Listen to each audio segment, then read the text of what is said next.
And good morning to you. My name is Mike. This is FBTV. Today we're going to be talking about getting organized.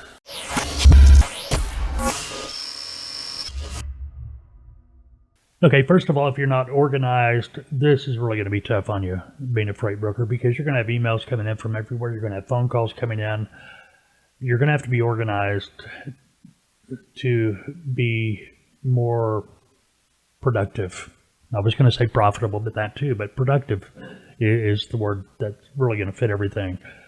You know, as you start building your business, you're going to have customers, and they are going to be sending you emails left and right. You know, new loads, revised load list, new loads just coming up, loads coming up maybe a day or two from now, whatever it may be. You're going to get these load lists. And I've got, customers, I've had customers. You're not just going to get one load list in the morning. You're going to get 3, maybe 4, maybe 5 load lists every day from that one customer. Every time they have a revision, they move a load, they add the load, they send out a new load list to you. So what do? Well, first of all, we want to look at these numbers. You know, pretty much any customer that's really, got their head in the game, they're going to give you on their load list, it's going to give you the origin of the load, destination of the load, what they're paying on the load, and the mileage for the load. After you start working with these different loads, you're going to be able to just look at the numbers and be able to determine real quick if it's a money load or not, a load you want to put some time and effort into. Now, what about the other loads? Well, when I talk about a money load, the loads you want to put time and effort into are the loads that can make you the most money that day. Pretty common sense stuff. If you got a load over here you can only make, $50, $75 net on, but you've got another load over here you can make $200 or $300 net on, what's going to be the load you're going to focus on that day? Obviously the $200 to $300 load. Okay, pretty common sense, like I said. But how do we keep track of all this? Well, there's a lot of different ways to do it. I always recommend to my clients create an available load form.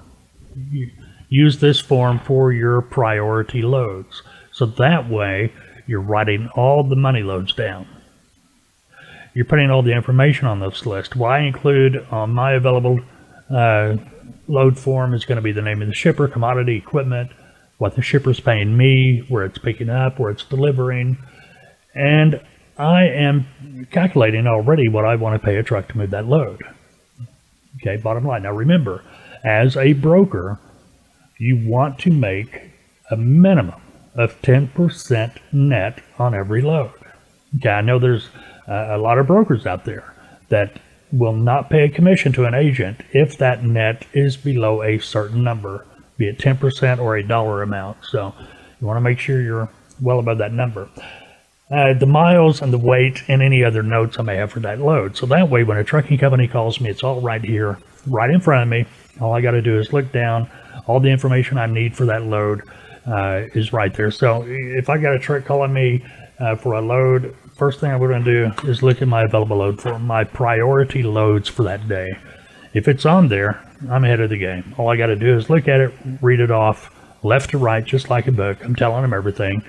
It's a load of lumber. Truck needs to be able to carry 48. It picks up in Atlanta, finals out in Dallas. We're paying $1,600 to the truck or whatever it might be on 790 miles. Okay. So it's all right there. Now, let's say the load is not on my priority load for my money loads for that day. Then I can go back to the emails and I can find it. I can take a couple of minutes, do the math, do whatever I need to do. But this keeps everything separate. It helps me stay organized. Now you'll find your own system. What we recommend here is what is a starting point, the basics, a place something you can do to actually start getting organized and expand off of it. And no matter where you're getting your ideas or what you're learning or where you're learning it from, consider those to be the basics. You build off the basics. Okay, so let's get organized. First things first, let's separate those money loads from the loads that maybe you're not going to focus on that day. Now let me back up here a minute. even though it may not be a money load, even though it may only net me $50, I'm still going to post it. I'm going to post all my loads. Okay. Here's the point. If a truck calls me and I can make $50 for just doing the paperwork, yeah, I'll do that all day long. But I'm not going to spend a lot of time getting aggressive trying to find trucks that I can only make, the $50 on. Now, if I got a real net out there where I can make some real money, yeah, I'm going to spend time on that load. Common sense. Don't overthink what you're doing as a freight broker. Keep your common sense. Go with what makes you money, but don't ignore the other. And another thing, it's not your place to make a decision for the trucking company. There may be a load you're thinking, oh man, that just don't pay worth a flip. And it probably don't. But it's not your place to tell the truck, no.